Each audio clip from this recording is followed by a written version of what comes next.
folder sa harapan ni Alcantara. Yan ang kanyang statement na binuksan niya kasi babasahin niya. Tapos, yun, binigyan siya ng script ni Boying. Kaya pala siya pinaupo dyan ni Panfilo. Kasi hindi naman siya dyan nakaupo nung pisa, di ba? Pinalipat lang siya ni Panfilo. Nakita mo yung naging facial expression nitong si Alcantara nung ibinigay ni Boying sa kanya yung papel. Kasi siguro nagulat siya. At saka at the same time, nakakakaba. Naiipit siya eh. Sasabihin ba niya yung totoo na nalalaman niya or babasahin niya yung script na ibinigay ng demonyong si Boying sa kanya? Tingnan niyo. Nag-iba na yung itsura niya. Kaya pala nung umpisa ng statement niya, hindi siya nagbabasa. Natatandaan niyo ba yun? Sabi niya hindi niya nababasahin yung statement niya dahil alam naman niya. So, inihayag niya yung statement niya. Ang naging problema nito, sineban siya ni Panfilo na Alcantara, meron ka namang statement, basahin mo na. Naalala niyo yun?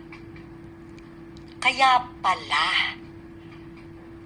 ayaw niyang basahin kasi script yun. What? Ayan na. Ito na yung pinapaalam siya ni Boying sa chairman na dadalhin niya muna itong si Alcantara sa DOJ at ibabalik ng 2:00 para nga daw doon sa statement niya para maging parang ipo-formalize. Diba pinapirma pa nga siya dyan? Ang problema, yung pinapirmahan sa kanya, hindi yung statement niya na nasa folder niya, kundi yung script na ibinigay sa kanya.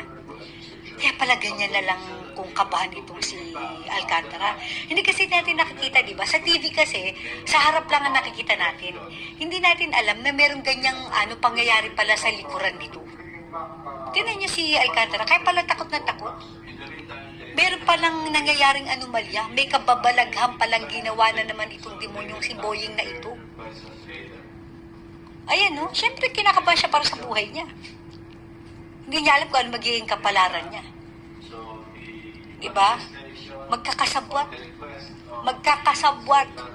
Alam ni Panfilo at saka ni Pepsi Paloma yan. Diba? Ayan na, tatayo na. Tamo, kabado siya, oh. Ayun. Yan yung script na dadali sa DOJ. Tapos yung statement niya, ayun. Sinara niya na. Oh my God.